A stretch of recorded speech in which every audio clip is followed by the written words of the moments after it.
y tienen amor y nos dan entonces el bautismo chiquitos, tiernos, pequeñines.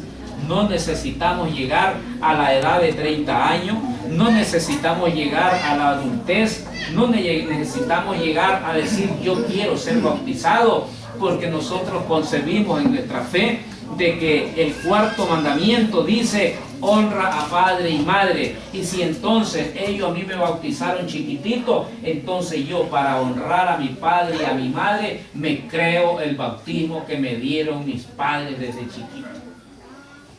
Mi historia dice que a mí me bautizaron a los 6 meses y en adultez de fe me lo creo, con mucho respeto a mis padres y amor porque me bautizaron.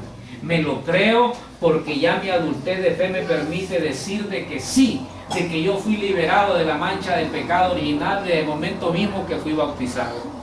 Y en la adultez de fe digo, si mis padres me hubieran bautizado con el agua que me estaban lavando recién nacido, y si después de haber salido del vientre de mi madre se tardaron media hora para lavarme y con esa misma agua me hubieran bautizado, me lo creo por amor, me lo creo por respeto a mis padres.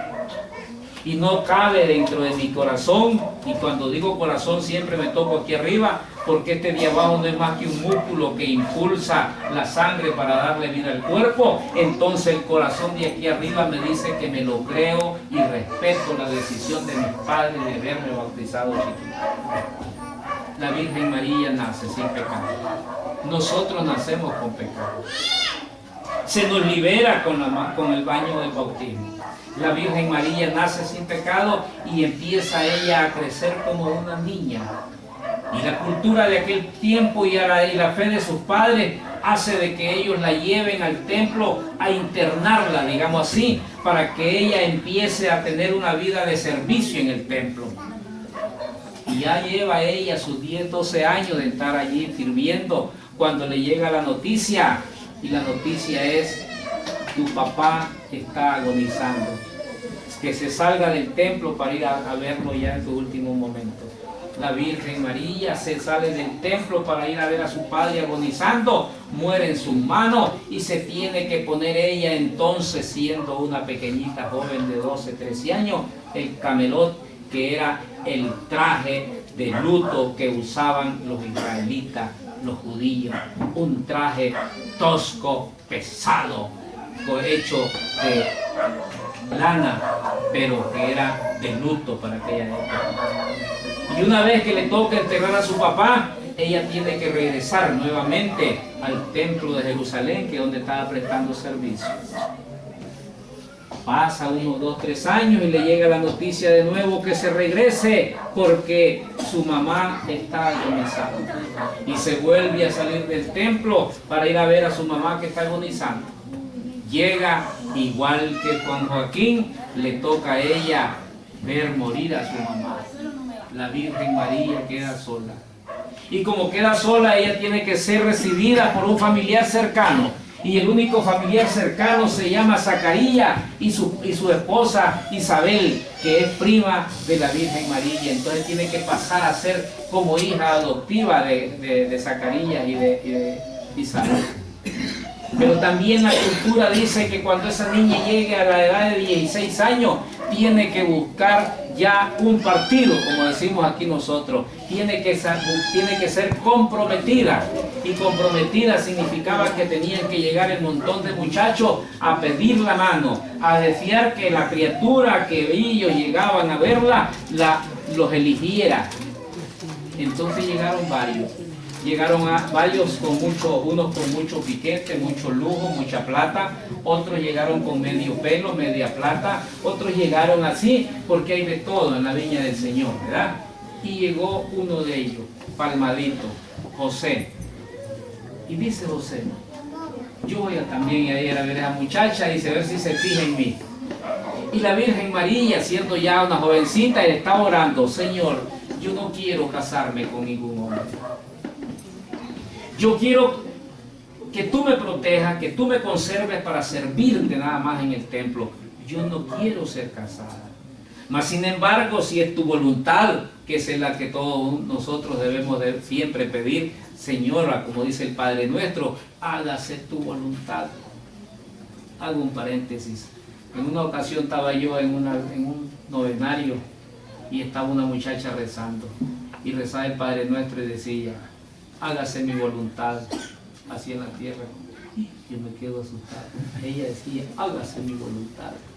Terminado el novenario, un rosario, y la llamo, vení, ven, ¿por qué decís mi voluntad? Mira lo que dice aquí la Biblia. Es que así me lo aprendí. Tenía añales de estar diciendo, hágase mi voluntad. No lo hacía con maldad, por lo tanto no era pecado, ¿verdad? Entonces, esta Virgen María, y entrando en ese estado, dice, yo no quiero ser casada, Señor, mas si tú quieres, mas si es tu voluntad, manifiéstame. Manifiéstame una señal, le dice a Dios en su corazón. Y llegan el montón de candidatos. La gran diferencia está en que en aquel tiempo la muchacha se podía casar a los 16 años. La muchacha se podía casar joven, pero el hombre tenía que ser mayor de edad para poderse casar. Y para ser mayor de edad, en aquel tiempo, había que tener 40 años. 40 años era la mayoría de edad para el pueblo judío. Si no recordemos cuando curó al ciego y le llegan a decir a la mamá, tu hijo era ciego. A mí no me pregunte, pregúntele a él porque ya es mayor de edad, ya tiene 40 años. Si tuviera menos de 40, entonces él tenía que contestar a su papá y su mamá. Pero aparte de tener los 40 años, tenía que saber trabajar y ganarse el sustento para poder decir, esta va a ser mi esposa, y poderse casar con ella. De lo contrario, no había matrimonio. Porque el hombre tenía que tener 40 años y saber trabajar, porque la responsabilidad que iba a adquirir era una esposa para mantenerla con todo, igualito a nosotros. Buscamos el partido y lo primero que buscamos es si sabe trabajar, ella. Igualita la cultura de nosotros. Y como existe también aquello de que somos iguales, entonces si es igual la mujer, que vaya a buscar qué hacer, que vaya a trabajar, y el hombre también. Esa es la cultura de nosotros. La judía no. La mujer debe de ser mantenida. Y entonces Dios, que le tiene preparado un designio a aquella criatura que es la Virgen, le manifiesta una señal. Cuando todos los hombres entraron al templo a orar, y ellos usaban un báculo, un bastón, un palo seco para defender las ovejas, los pastores, entonces todos depositaban su bastón en la entrada del templo y entraban a orar. Cuando venían de regreso, cada quien recogió su bastón. Y el bastón de José, un palo duro, un palo de chaperno, un palo de arce, un palo de pochote, cualquier rama seca de muchos años atrás, se le floreció. Por eso cuando nosotros miramos una imagen de San José, su bastón está florecido. Y esa fue la señal que la Virgen María miró y dijo de ella, él va a ser todo. Él va a ser el novio, él va a ser el que se iba a comprometer, no a casarse ya, porque la Virgen apenas tenía 16 años, José tenía 40, era mayor de edad, pero había un compromiso, y a partir de ese compromiso, José tenía que seguir trabajando, haciendo mesas, patas de gallina, butaca, banca, porque ese es el oficio, las cosas que le ponen a los bueyes, el yugo, hacer yugo, hacer esas cositas, esa era la carpintería de él, era un ebanista, José. Y se va al casamiento no ya, sino que tiene que pasar el tiempo. Y ese tiempo tan precioso del desposorio, del compromiso, de lo que hoy le llamamos el noviazgo, y entonces viene el noviazgo para mucho tiempo, para muchos días. Y estando la Virgen ya en casa de sus familiares, tiene que irse ya a comprometerse, y de repente viene el ángel Gabriel y le dice el ángel Gabriel al sexto mes, dice San Lucas, envió Dios al ángel Gabriel a una ciudad de Galilea llamada Nazaret. La Virgen está viviendo en Nazaret. A una virgen desposada con un hombre llamado José. Desposada, no casada. De la casa de David. El nombre de la Virgen era María. Y entrando el ángel le dijo, Dios te salve María, llena eres de gracia, el Señor está contigo. Miren qué lindo. Ella se conturbó con aquellas palabras y se preguntaba qué significaba aquel saludo. Un ángel se presenta donde ella. El ángel le dijo: no temas, María, porque has hallado gracia delante de Dios. Miren qué cosa más linda. Vas a concebir en el seno y vas a dar a luz a un hijo, a quien pondrás por nombre Yeshua. Miren qué lindo. Yeshua le vas a poner, que traducido significa Yahvé salva. Ese es el nombre de Jesús, Yeshua. Le pondrás por nombre Yeshua. Él será grande y se le llamará Hijo del Altísimo, y el Señor Dios le dará el trono de David su padre. Reinará sobre la casa de Jacob por los siglos, y su reino no tendrá fin. El ángel está convenciendo a la Virgen para que diga así. El ángel está contando toda esta historia y le dice que viene de parte de Dios Padre, y la saluda y le dice: Dios te salve María, o le dice: bienaventurada María, o le dice: alégrate María, porque eres llena de gracia y el Señor está contigo. Lleno de gracia, lleno de santidad, llena de purificación. Y entonces el ángel comienza a decirle todas aquellas palabras de tal manera que la Virgen dijera sí, sí. Y ese sí de la Virgen María lo está esperando el ángel, y lo están esperando los arcángeles en el cielo, y lo están esperando todas aquellas almas desde Adán y Eva que ya habían muerto. Están esperando que la Virgen diga sí, porque nadie podía entrar al reino de los cielos, nadie podía entrar en el Edén, nadie podía entrar en el paraíso, porque después de la caída de Adán y Eva en el pecado de la desobediencia, porque ese es el pecado de Adán no es otra cosa más que haber desobedecido a Dios Padre, y entonces aquellas almas no habían entrado al cielo, y todos estaban diciendo de sí, sí María, de sí, sí Marillita, en el allá, en el otro mundo, pero que no habían entrado en el reino. María responde al ángel: ¿cómo será esto, puesto que no conozco varón? El ángel le respondió: el Espíritu Santo vendrá sobre ti, y el poder del Altísimo te cubrirá con su sombra. Por eso el que ha de nacer será santo y será llamado Hijo de Dios. El ángel sigue platicando y Marillita está allí, con un poco de temor, pero no dice sí todavía. Y todo el mundo desesperado que diga sí la Virgen, que diga sí María. Ya lo había profetizado Isaías 7:14. Una virgen concebirá y dará a luz a un hijo, a quien pondrá por nombre Emmanuel, que traducido significa Dios con nosotros. Dios ha bajado, Dios con nosotros. Dios está con nosotros porque aquí estamos reunidos en su santo nombre, porque lo tenemos en el corazón, porque nosotros tenemos esa fe firme de que Dios está aquí con nosotros. Y María Santísima también está en ese momento delante del ángel, escuchando el mensaje de Dios directamente. Nosotros lo estamos escuchando después de leerlo de las Sagradas Escrituras. La Virgen estaba escuchando, y el ángel, para convencerla a la Virgen María, le dice: mira Marillita, también Isabel, tu pariente, ha concebido un hijo en su vejez, y este ya es el sexto mes de la que te decía que era estéril. Isabel era estéril también, y su esposo también era dudoso. Zacarías recibió la visita del ángel y le dijo: ¿cómo va a ser posible que mi esposa va a tener hijos si ella es vieja? Igualito que Abraham, que cuando Abraham, el Señor en la teofanía, le dijo que iba a regresar durante un embarazo, y entonces la Sarita, que estaba detrás del telón escuchando las palabras de los ángeles que llegaron a visitar a Abraham, decía: oigan, si yo ya hasta perdí la regla, ¿cómo voy a tener hijos? Y se puso a reír, y entonces le dice: vas a tener un hijo y le vas a poner Isaac.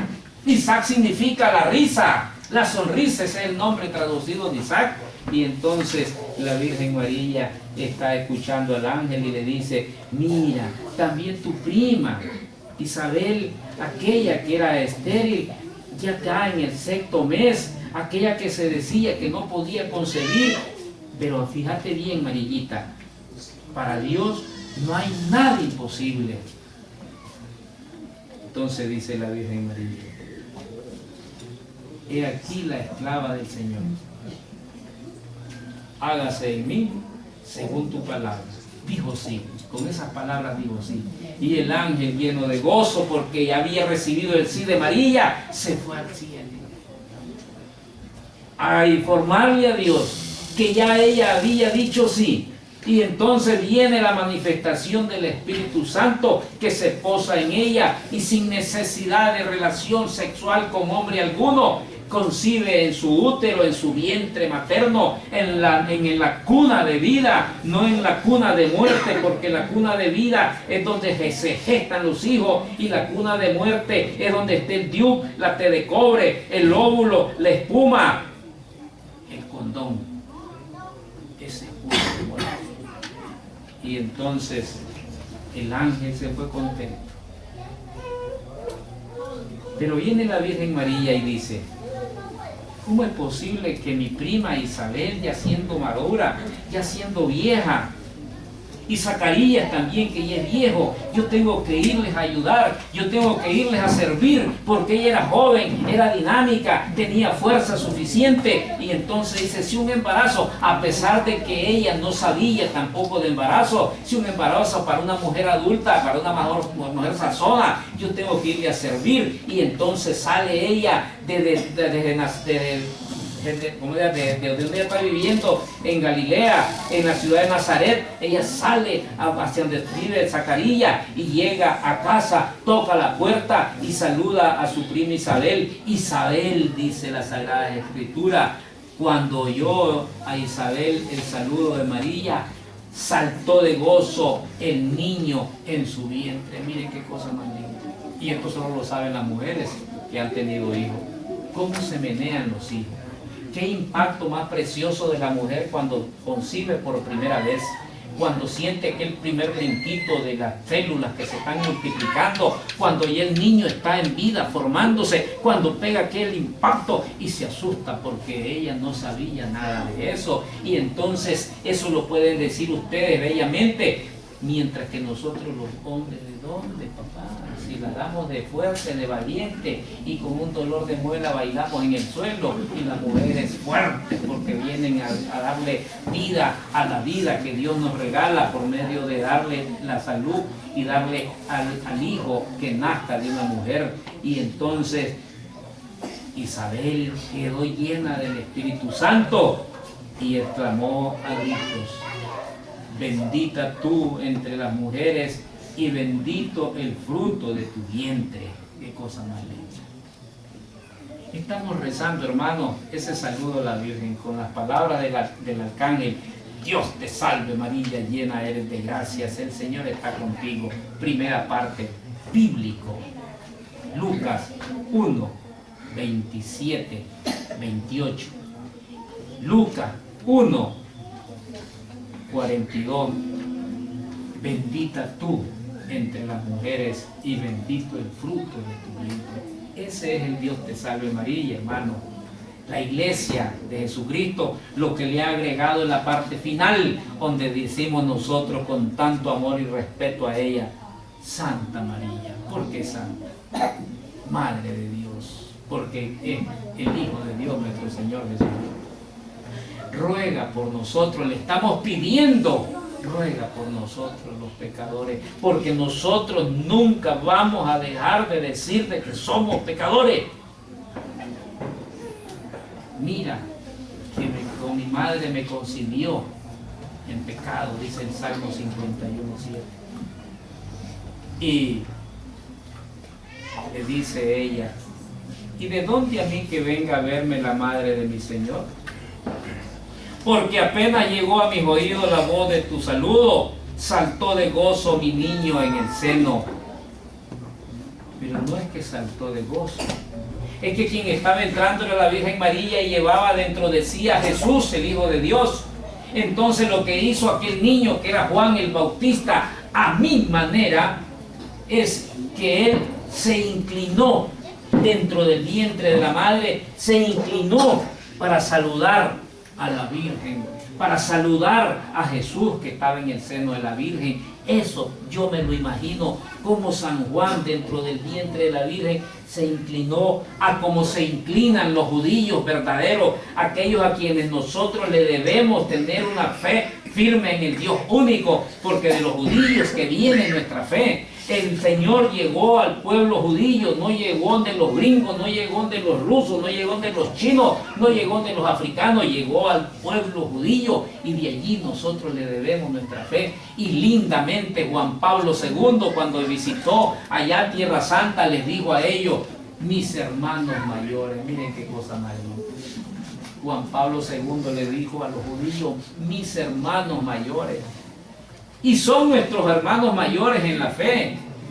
Y entonces, cuando vemos esta belleza de palabra, hermano, que nos llena de alegría, de gozo, cómo este acontecimiento se da allá en aquella tierra. Apenas llegó tu saludo a mi boca, a mis oídos, saltó de gozo mi niño. Y digo que los judíos le debemos enseñanzas de fe, porque cuando ellos van a su sinagoga, cuando ellos van al templo de Jerusalén, y ahora que no existe el templo de Jerusalén, a lo que llegan es a las ruinas del templo, donde está el muro de las lamentaciones, y ellos llegan allí a orar. Y cuando entran en sus templos, en su sinagoga, ellos lo que hacen es una inclinación, se arrodillan y aparte de arrodillarse, ponen su rostro, ponen su frente en el suelo como una señal fuerte de adoración a Dios. Se arrodillan los judíos y ponen su frente en el suelo como una manifestación de mayor respeto. Y nosotros, hermanos, como cristianos, también cuando se dice que se va a proclamar el Santo Evangelio como un respeto a la Santa Palabra de Dios, nos ponemos de pie, porque es un respeto, porque lo que vamos a escuchar es la palabra del Señor. Y cuando uno dice en que vamos a leer el Santo Evangelio, toda la asamblea en una señal de respeto, pero cuando se respeta así nada más, se pone de pie, porque no se va a leer Corín Tellado, no se va a leer Playboy, no se va a leer ninguna revista, sino que se va a leer la palabra del Señor. Por eso se respeta, por eso nos ponemos de pie, por eso decimos, Señor, que tu palabra ilumine mi corazón, y la escuchamos. Y ese es el alimento espiritual. La palabra que decía nuestro hermano Víctor, que preside, porque la ponemos en el altar principal, la palabra que preside es la que viene a darnos el alimento espiritual. Y esa es la que llega también al corazón de cada uno de nosotros para poder decirle cuando llegamos al momento de las oraciones que le pedimos a Dios Padre por la salud de nuestros hermanos de hoy, cumpleañeros. Y pedimos también que se siga manifestando la fe en esa imagen que se le tiene y se le venera respeto al niño divino de anoche. Y esa novena y esos cantos propios que tiene el niño, y que ahora si ya tengo la novena yo en mi poder, porque el año pasado la pedí, por fin me la dieron. Entonces se le profesa ese respeto a esa imagen del niño divino, pero las palabras del ángel bendito, las palabras del ángel que viene a anunciarle a la Virgen, y viene después ella que se va a servirle a su prima. El ángel le habla a ella y luego se va a servirle a su prima. Su prima tiene 6 meses de embarazo, ella se queda los últimos 3 meses sirviéndole. Mientras esos 3 meses, ella va recibiendo también la multiplicación de las células en el vientre de ella, la Virgen María. Y luego que pasa la cuarentena, porque tiene que quedarse para el bautismo del Señor, del niño en ese momento, tiene que quedarse. Y cuando ya regresa a su tierra, después de estar aquí en la tierra de Judea, que es donde vivía Isabel, cuando se regresa a Nazaret, y el tal Chepito se había quedado en Nazaret haciendo rumbos de carpintería, porque era carpintero. Yo le dije a Evanita hace rato, sí, lo que hacía eran patas de gallina, bancas, mesas, Eso es lo que hacía, ayudo. Y mientras llega, y Josecito, que es el desposado, que es el comprometido, y empieza, y mira que su novia, su comprometida, ya va con 3 o 4 meses de embarazo, y ya se le mira el bultito y dice, ese muerto no lo cargo yo. Él, como un perfecto judío, podía irla a denunciar, y si la denunciaba la iban a matar a pedradas a la Virgen María, porque esa era la ley judía, la ley mosaica, la ley de Moisés, pues. Y entonces él dice, no, yo quiero a la Virgen María, yo quiero a la María, y por lo tanto yo no la voy a ir a denunciar, mejor prefiero irme y que digan, qué bárbaro el José, solo la embarazó y la dejó a la pobrecita. Mas sin embargo, dice San Mateo,